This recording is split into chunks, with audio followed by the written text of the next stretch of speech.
Welcome back to Dragon Army. This is the fourth TBR of 2020, which means these are the books that I plan to read in the month of April.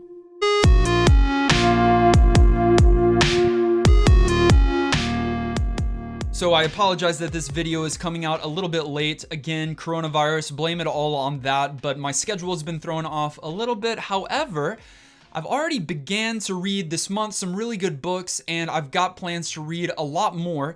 In this video, I want to share those with you. It is raining outside, which I love, but you might hear that.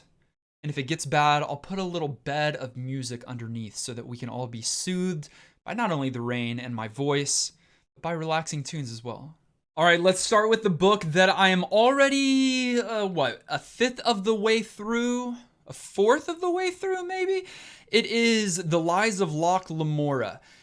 It's been on my list for a long time of books that I want to, need to, and have been encouraged to read. It's about a young boy named Locke Lamora, surprise, and also it's building out, I think his friend is going to be a big part of it too, Jean, and they are, pretty much street urchins, and they're working with for a kind of a thieving crew, crime crew, and they're in the works of setting up and pulling off a heist as far as we are right now. It's set up in this fantastical world where there hasn't been any magic yet, but it is a dark, gritty, gruesome world. A lot of people like this book. I love the premise. I love the idea. I love that our protagonist is not a good guy. But I'm not digging it so far. In fact, I'm quite worried that this is going to be a DNF. Is that did not finish? DNF. And I'm going to keep going because I like the world that is being built, and I like the characters, and I like the premise, but I do not like the writing. I'm not saying Scott Lynch is a bad writer. In fact, he's a great writer. He likes to use some really great words, and he likes to give some great descriptions, but it feels pretentious to me. He is he's forcing world building. In my opinion, he's forcing world building and attempting to throw in new world elements to make the reader go ooh and ah every step of the way. And I'm like, just give me a break and tell a dang story. Like, I want this story. I want to know what happens with Locke. I want to know if they pull off this heist. I want to know all these things, but it feels like pages and pages and pages of Scott Lynch saying, oh, look at these words and look at these new world elements, and let me talk about or hint towards a history that you know nothing about, or worlds or characters or classes or groups of people. And it's starting to get tiring. I'm just tired of it. But I'm going to press ahead. The idea, again, premise, all of those things are something that I'm excited about. I'll at least, unless books are just awful, my goal is to at least get halfway through before ever setting it aside and not finishing. I rarely ever do that, and I don't want this to be one. I want it to be one that turns on me and I really love it. So far, I'm skeptical. Another book that I plan to read this month is Before They Are Hanged by Joe Abercrombie. This is the second book in the First Law trilogy series, and the first book I read, and it took me a while to get into, but once I got to that peak, it was like a roller coaster ride, and it was exciting all the way through there. But Joe Abercrombie takes a lot of time to build up and create these real, raw characters where you hate them, but you kind of love them too. So far, I've started this book, and it's continued that, but it's slow. Like, Joe Abercrombie is a great author. These characters are ridiculous. Like Glockta, am I pronouncing it? Superior Glockta is evil, rough. He's a torturer, but you feel for him. By the way, so this series, goodness, is also maybe fantasy light. And I don't even know how to describe the premise. The story, here's the thing. I don't entirely know where we're going here in the second book. The first book took so long to build up. I know a war is coming, and I know things are going to go bad, and I know we've got these like army of eaters that are coming in, and that's a whole nother story for another time. But I'm reading it a little over halfway through. Love the characters. But man, it sure is dragging here. I do have a feeling that here within the next little bit, though, it's about to pick up and it's going to be a roller coaster like the last one, and it's going to force me to read the final one in the series. But I don't know why I do this to myself, and I read so much just to get to good parts, and then I really love it and force myself to continue. But this might be another one. It's Before They Are Hanged. Another book that I plan to read this month is called Arm of the Sphinx. It is the second book in the Tower of Babel series. I've already babbled on about the Babel series, about how much I've loved this indie treasure adventure, and it's been great. The first book, I'm really excited about reading the second book. Haven't started yet. As soon as libraries reopen, I'm gonna get it or just have it shipped to my house or something. But this is about a man that him and his wife on their honeymoon go to the Tower of Babel, and it's this ancient construct that is shrouded in mystery, and he loses his new wife immediately. And so he tries to ascend the tower to be able to find her. In the first book, man, you meet a cool cast of characters that are helping our main character try to find and locate his wife by ascending to the next level. And the next level, the next ringdom is what they call him in the book, of the tower, to be able to find his wife. And he's getting some clues along the way of where she might be, but we're still in search for her here in the second book. And so he, in the last book, was able to escape the tower, but his wife's still there. And so, we've got to go back to the tower. And the premise of this is the tower is as difficult, if not more, to re-enter than it was to leave the first time. Bancroft is an incredible author, incredible storyteller, world builder. This Tower of Babel is still shrouded in mystery for me, and I want to know what it's all about and why and how and what the next ringdom is. The tower really is alive in this book. It's kind of like BioShock, if you've ever played those games, where the world is a character in and of itself. The tower here in this book is a character in and of itself, and it's one of my favorite things of this series so far. I'm so excited about reading this month.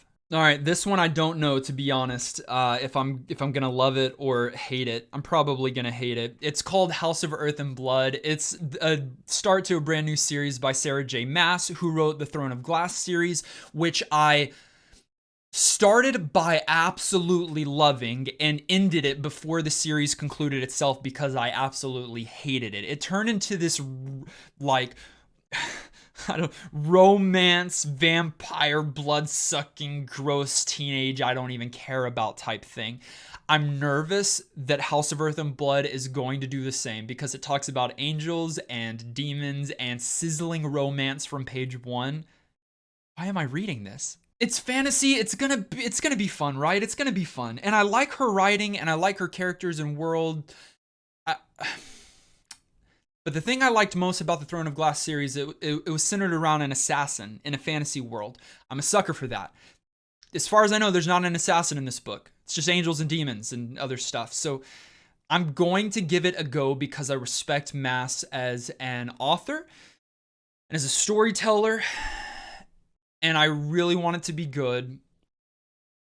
And I'm not gonna like it. I don't need to profess that yet. It's gonna be great. It's gonna be great. Read it along with me. Buddy, read anyone? All right, my graphic novel entry for this month is Mouse Guard. Not any one in particular. I've already read the first 2 volumes, Fall and Winter. But I want to finish out the series, and by doing that, I think I've got to read the 3rd and final one, which is Black Axe, and then there's a few maybe short stories or compilations that I need to read as well. I've got all of them physically. I've loved the Mouse Guard series so far. I haven't talked about it on this channel yet, but it is it's like Redwall, if you ever read that when you were younger, but it's these tiny mice, fantasy mice, that fantasy in the sense of like they're decked out, they've got like swords and armor, and they ride carriages that are pulled by hares, and the villains are like foxes and ferrets. And it's the Mouse Guard is this century of mice, tiny mice, that are protecting the villages of the mice, as well as the roads in between the villages. Really cool idea. I've loved every single bit of this so far. The art is incredible. I believe the artist and the author, the storyteller, the writer is David Peterson. I believe that he did it all, which is also remarkable. And the series is complete. He did this a while back. Oh, he's talked about doing another one, but it's been years since the last. So for all intents and purposes, it's complete. I have a few more to read in this series. Really looking forward to getting through that, but enjoying the process along the way. I'm a sucker for a good graphic novel, and everything about this series is really, really good. All right, you ready for one that is one of these things is not like the other? Dave Ramsey's Complete Guide to Money, the Handbook of Financial Peace University. What? I was at a friend's house, saw it on a bookshelf, wanted to read it. I've read some of Dave Ramsey's other stuff. I've already begun this one. It's good. His content is great. It's boring. It's not fantasy. Why am I even talking about this on this channel? I'm just telling you this is one of the books that I'm going to read this month. It's my nonfiction book. That's why. I needed to include a nonfiction growth book in here. This is the one.